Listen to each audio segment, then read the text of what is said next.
Dan, just on David Pocock, likelihood is that he'll play? Yeah, that's likely. Yeah, he's trained well all week. Trained well the last couple of weeks actually. Got through some contact work, so yeah, we're hopeful that'll all happen. It's a massive boost, isn't it? Oh, huge. Just for the dressing shed and the confidence that he gives the players around him and everyone in the organisation. He certainly adds a lot to our defence with his ability at the defensive breakdown, being able to turn over football regularly. So it'd be nice to have him back. Does the game change for you with him out there? No, not really. I suppose we're just that low tackle focus to give him that opportunity to get on the ball. We harp on that little bit more, but in terms of overall game plan, not a lot changes. We're just hopeful to get that a few more opportunities in D. Last time the Highlanders played the Brumbies, they counted Sam Carter pretty well, didn't they, with that obstruction? Yeah. Look, I think the Highlanders probably worded up the referee before the game, which is smart on their behalf, and we didn't react quick enough. We did after half time, but 3 opportunities there close to the line. We nail a couple of those. It's a different ball game in a wet conditions in Invercargill, so hopefully that doesn't come into the game this week. Can I have a chat to Angus Gardner before the game? Is that the plan? Oh, look, there's things that we raise with the referee if we feel that they need to be raised, and there might be 1 or 2 things that we'll talk to Angus about.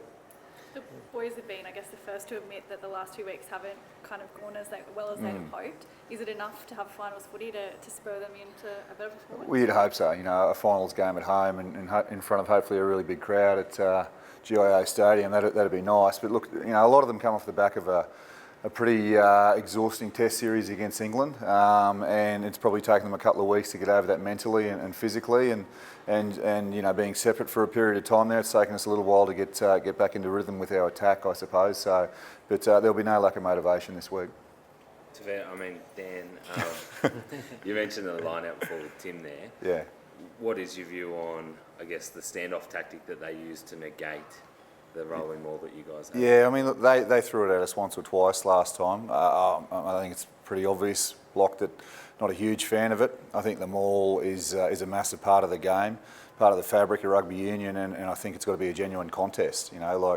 We practice a lot on our maul in terms of attack, but we also focus a lot on our defence because we'll never use that tactic. We'll openly say that we'll man up and try and shut down any maul in attack. So when it's time for us to attack, we'd like to think that down the track the IRB will make some decisions to make the maul a genuine contest. With the loophole there as it is now, you guys have got to find a way, like you did against the Blues, to maybe use it differently if that tactic is used. Yeah. We've obviously took us a game or 2, but we've come up with some tactics that we think will work when teams use that tactic. So puts it back on the referee, I suppose, and the defensive team. How good is it? I know Poey might be coming back and maybe some other changes, but relatively the same squad at this time of year must really help. Yeah, it does. Just that combination, and as I said, we were apart for about a month there, so to have the last 3 weeks together and name a fairly similar team going into a final is important, because combination at this time of year is crucial.